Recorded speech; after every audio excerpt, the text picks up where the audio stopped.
What's going on, guys? It's Jimmy here. Welcome to our daily show where we discuss everything going on here in our country that you need to know about here on a daily basis. Let's start with a disturbing trend that's creeping up here across the US right now. It's not good regarding gas prices. And this is going on all around the country. You can see this headline here. California gas is out of whack, nearly $2 more than the national average. Who's to blame? Quote, if this holds, we're just starting to see the increase, said one energy expert. And what's concerning here, again, this is not just for California, this is just a headline I've seen here, is that crude oil and oil prices have actually gone down here recently. You can see all the red here. WTI crude in the 70s, $78 a barrel. Brent crude down to 86. Natural gas has actually come down as well for the time being. I'm not going to hold my breath on any of these. Hopefully you won't either. You might get blue in the face because of the tension here in Ukraine. A lot of experts are saying that that could spike up gas almost instantly if things come to pass here, because there's some major tension brewing in Ukraine and that could spike gas prices. I'll get to that here in a little bit. But if oil prices are going down, why are gas prices spiking up? And you can see here these national average prices of gas already starting to go up. You can see here in the last week, gas prices have started going back up. We've gone from 367 to 371. We've gone up 3 cents here in the past week. Why are they going up? And this comes after US gas prices rise for the first time in 100 days. We pretty much rose, or we pretty much fell in price for about 100 days. It was 99 or 100 days, and then gas prices started going up. Even though oil prices have not gone up quite yet. We've seen some fluctuation here, but why are we seeing the gas prices already start to go up? It's almost as if these oil companies, these gas companies are like, gas prices are getting a little bit too low. Let's just start raising the prices because we don't want them to go any lower. Now, look at the difference here with California gas prices. They're $5.76. Look at where they were a week ago, $5.44. This is literally price gouging at its finest. They have gone up, what is that, 32 cents in a week? Why would gas prices go up 32 cents in a week if oil prices are down? This is why I show you guys this. There's no reason for this besides, let me go back to California here. Besides the fact that the oil companies are price gouging. And if you look at diesel here, it might be in the way here, but diesel at $6.28 here, and a week ago was $6.29. Diesel prices haven't changed at all because, again, the price of oil has gone down. So why on earth have they raised regular gas prices by 32 cents in a week? Yeah, this is just uncalled for. This is nothing but the oil and gas companies just charging whatever they want. This is why Congress needs to step in. Remember that the Democrats tried to pass a law to prevent this, and the Republicans voted it down and said they didn't want to regulate this. You can let me know your thoughts here on this. You can see Texas here, 313 a week ago was 317. So Texas has actually gone down 4 cents in the last week. So you can see the difference here in the state. So 313 for Texas, California 576. Unbelievable, the difference here. Why California is getting price gouged? Again, besides the state taxes and the different blend of gas, the price is controlled by the gas companies and the gas stations. Let me know your thoughts here on this. Also, Florida gas prices here pretty cheap as well. Has actually gone down 4 cents, 341 a week ago, 337 now. I've seen a lot of people in Texas and in Florida and southeastern states say that their gas is in the twos, 299, 295. But are we seeing a trend reversal? Are they going to start charging us more now just because they want to? Also, I'm starting to see a lot of headlines like this. Oil prices will head back towards $100 a barrel as a supply crunch returns to the energy market. Brent oil prices could head back towards $100 a barrel, which would be, 20, 30% higher than they are now, which means 20 or 30% higher gas, as supply grows tighter in the coming months. Analysts expect oil demand to rebound by 1.5 million barrels in the last quarter of this year. I assume that means per day, meaning releases from the U.S. Strategic Petroleum Reserve will stop and the EU partial ban on Russian oil will kick in.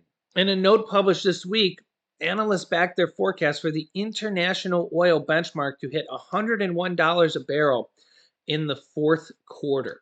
Sanctions will limit supplies, and the European Union's ban on seaborne Russian oil imports will kick in by December 5th. So you probably will expect to see oil prices go up, even though we don't buy any of that. It'll send oil prices up worldwide.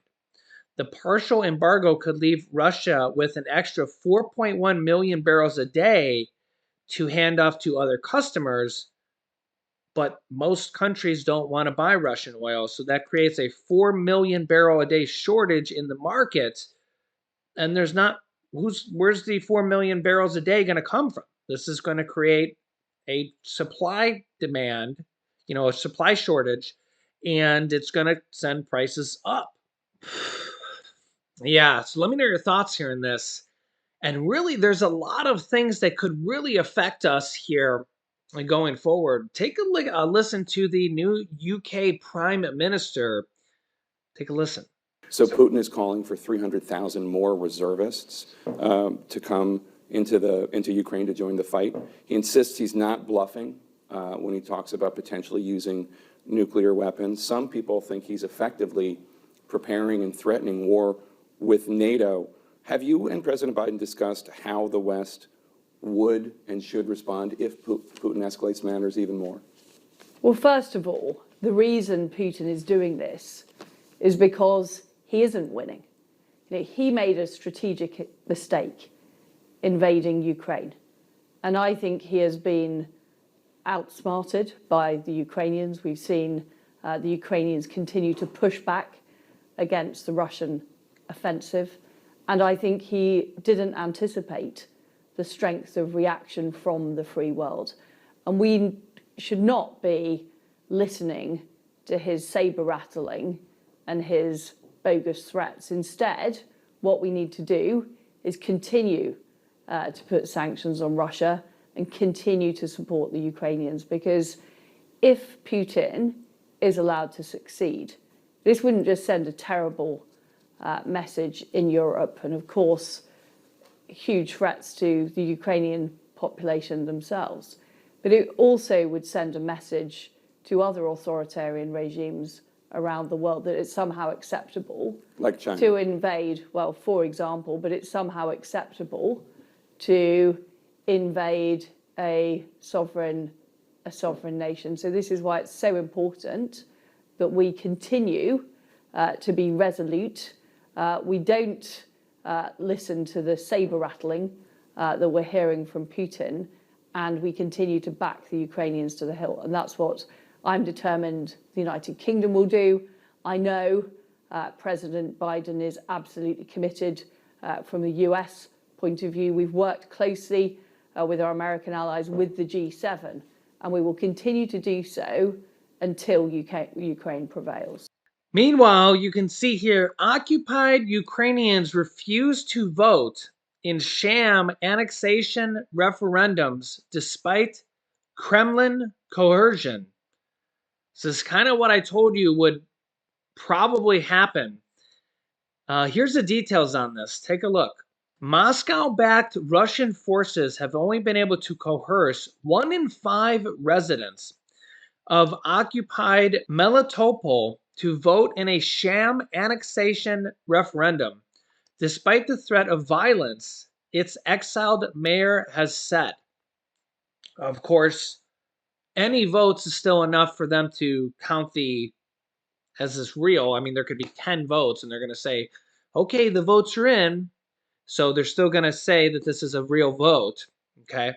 Since voting began on Friday, Russian officials have been pictured going door to door, flanked by gunmen to hand out ballot papers and identify voters. Ukrainians living under occupation have been warned their families would be massacred if they refused to take part in the vote. This vote is for them to decide if they want to become part of Mother Russia, that land, that territory. And remember that you can see here that this vote is being done by Russian officials with gunmen and military officials accompanying them and basically asking them how do they want to vote with gunmen right there. So you let me know your thoughts here on this. And then it's going to be the Russians who count the votes, the Russian officials. Despite the ultimatums, Ivan Fedorov, Ukraine's elected mayor of Melitopol, told the Telegraph, quote, "Our citizens haven't taken part in this fake referendum. After 3 days, Russia has only been able to find just 20% of our people to vote." Nonetheless, Russia's still going to count the votes and come up with, their victory, because again, they're going to count the votes. Quote, "Nobody wants to vote. Nobody wants to say yes to the Russian referendum." Of those forced to cast a vote, he said 90% had voted against Russia's occupation becoming permanent. We'll see. I just don't have a good feeling about this. I have a highly doubtful thought that Russia's going to announce to the world that Ukraine wants to stay part of Ukraine after Russia holds this election. Russia counts the votes, and Russia announces to the world what the results are going to be. I mean, we'll see. We'll see. But you tell me what you think the results are going to be. As Russia goes door to door with gunmen and then takes the results back, they could change the vote. They could literally just go back and rewrite the votes. I mean, nobody's watching Russia, as these Russian officials as could literally just go back and tear up the person's vote and just rewrite it. I mean, nobody's watching them. I mean, this is literally done. There's no cameras there. I mean, yeah, let me know your thoughts here on this. Similar ballots are being held and expected to continue till Tuesday in Russian-controlled parts of multiple different regions, as you can see here. Sergei Lavrov, Russia's veteran foreign minister, at the weekend suggested Moscow could use nuclear weapons to defend the occupied territories if annexed and if they become part of Russia. Now, we don't know if that means that they would use the nuclear weapons on those territories to defend them, or if they means that if Ukraine attacks those fighting in those territories, which is really Ukraine, but would then become Russia, that gives them the right to send nuclear weapons, bombs to Ukraine, to Kyiv. And again, if this happens, it's going to literally be, I don't know, start of World War III or just annihilate Ukraine. I mean, we're talking about millions of people live there.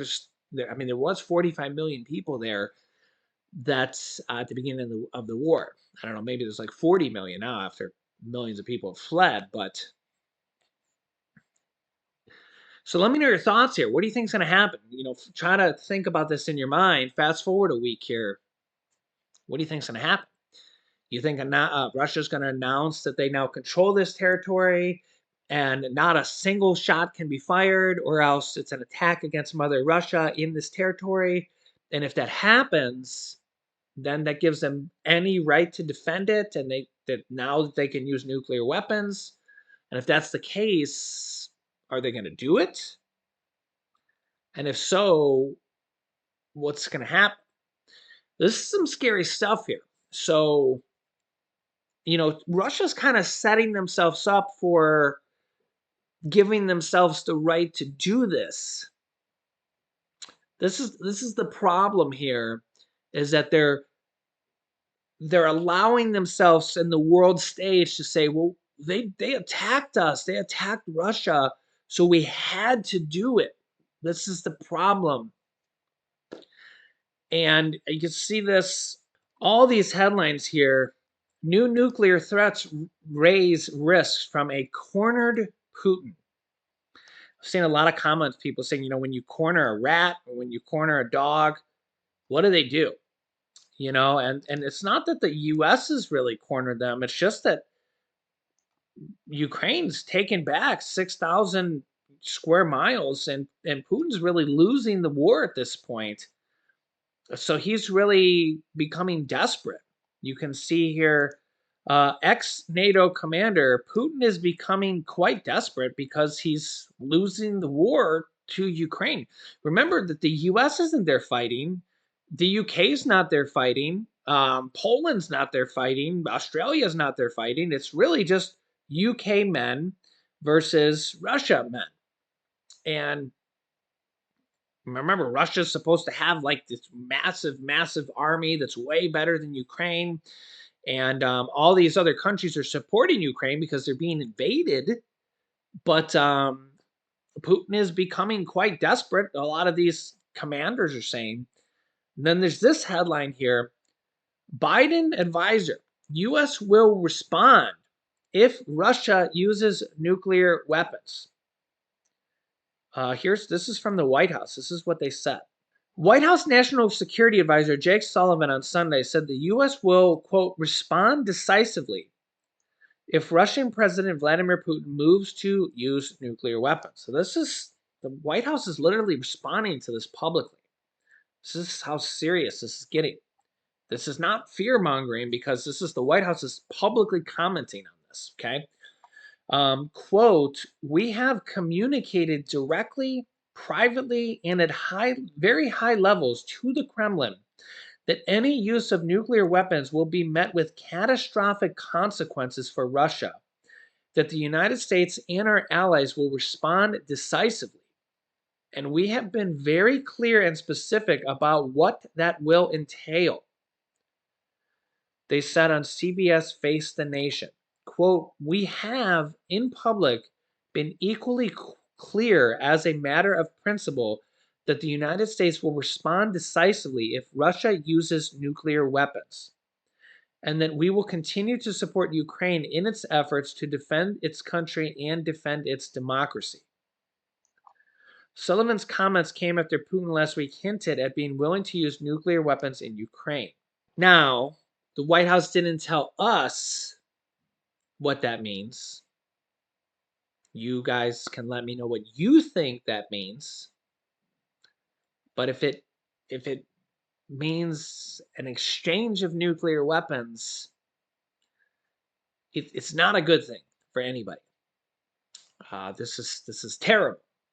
So again, the best thing we can do or hope for is that this doesn't happen at all. So I'll keep you up to date here.